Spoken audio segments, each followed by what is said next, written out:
Assalamualaikum warahmatullahi wabarakatuh. Pada kesempatan kali ini, saya dan teman saya akan mempresentasikan hasil dari tugas besar pembelajaran mesin lanjut. Oke, yang pertama akan dijelaskan oleh teman saya. Baik, untuk yang pertama itu adalah formulasi data, yang dimana pada tugas besar pembelajaran mesin lanjut ini kita diberikan sebuah data diagnosis tentang kanker payudara Wisconsin, yang dimana pada data ini terdapat 30 lebih kolom yang terdiri ID, diagnosis, dan tekstur, perimeter, area, smoothness, compactness, concavity, concave point, symmetry, fractional, dan fractional dimension yang terbagi menjadi 3 jenis, yaitu mean, standard error, dan worst. Nah, selanjutnya data tersebut dibagi menjadi 2 jenis, yaitu trend.csv dan test.csv. Nah, untuk data trend.csv mempunyai semua kolom atau fitur yang telah dijelaskan sebelumnya. Namun, untuk data set test.csv tidak terdapat kolom diagnosis atau label klasifikasinya. Nah, dari sini kita bisa menarik kesimpulan bahwa data trend.csv ini bisa digunakan untuk pembangunan model dan pengujian model untuk mengukur akurasi. Sedangkan setelah itu model yang sudah dibangun atau dilatih menggunakan data trend.csv dapat digunakan untuk memprediksi kolom diagnosis atau label kelas pada dataset test.csv. Nah, yang dimana label diagnosis atau kolom diagnosis itu terdapat 2 value, yaitu kanker ganas atau M atau malignant, atau kanker jinak atau B atau benign.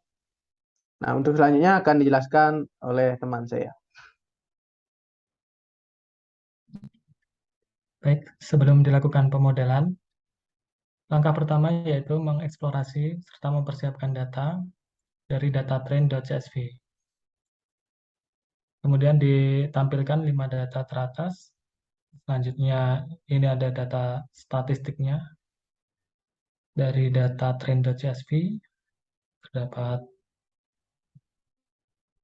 di sini ada data statistik juga, on min, minimum, nilai minimum, maksimum, dan lain-lain setiap kolomnya. Kemudian dilanjutkan dengan menampilkan tipe data dari setiap kolom pada data trend.csv.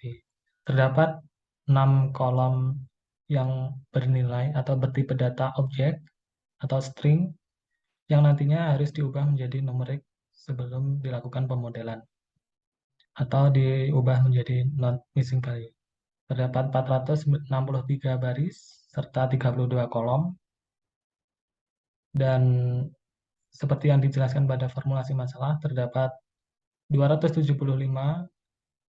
data yang memiliki nilai B pada label diagnosis serta 188 pada diagnosis yang bernilai M. Kemudian dilakukan penanganan yang tadi, yang bertipe data objek pada kolom yang memiliki tipe data objek diganti menjadi missing value. Kemudian lanjut.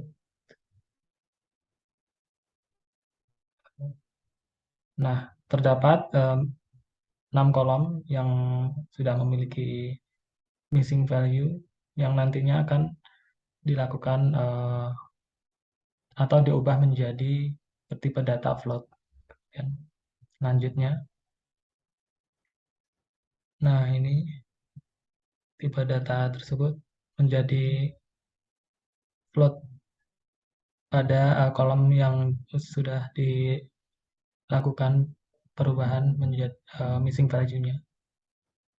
Kemudian selanjutnya ada nah, selanjutnya ke bawah kita melakukan drop data ID untuk karena kita tidak memerlukan kolom ID pada proses pemodelan, jadi kita drop saja, serta kemudian melakukan pengecekan data yang duplikat. Nampak tidak ada data yang duplikat. Nah, ini mengubah yang ada di label dari yang bernilai M, value yang bernilai M menjadi 1 yang integer, kemudian B menjadi 0. Nah, hasilnya akan seperti di bawah ini. Kemudian diekspor dataset yang hasil eksplorasi tadi. Setelah itu akan dilakukan split data untuk training proses pemodelan, yang dimana 80% untuk data train dan 20%-nya untuk data test. Nah, kemudian hasilnya akan seperti berikut. Terdapat 370 baris untuk data trainnya, dan data testnya terdapat 93 kolom. Sudah terbagi menjadi 2 bagian. Kemudian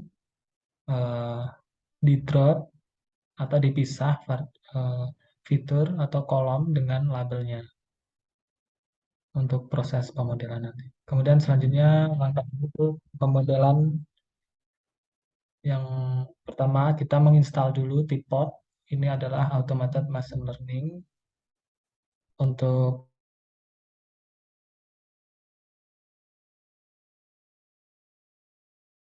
pemodelan nanti. Nah, kemudian dengan Tipot ini kita bisa membangun model eh, tanpa memerlukan waktu untuk kita harus pakai model klasifikasi yang mana, karena semuanya yang menentukan nanti adalah Tipotnya. Kita tinggal memanggil saja library-nya dengan parameter generation 5, population size-nya 20, cross validation-nya 5, random state 155, verbosity-nya 55, dan untuk scoring-nya kita menggunakan akurasi.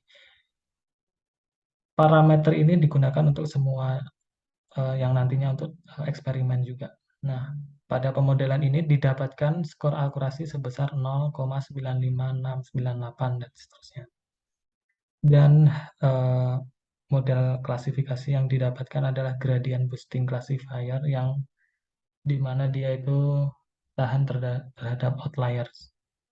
Kemudian akan dilakukan eksperimen untuk memvalidasi apakah ada yang lebih baik lagi daripada kasus pemodelan, dan akan dilanjutkan oleh teman saya.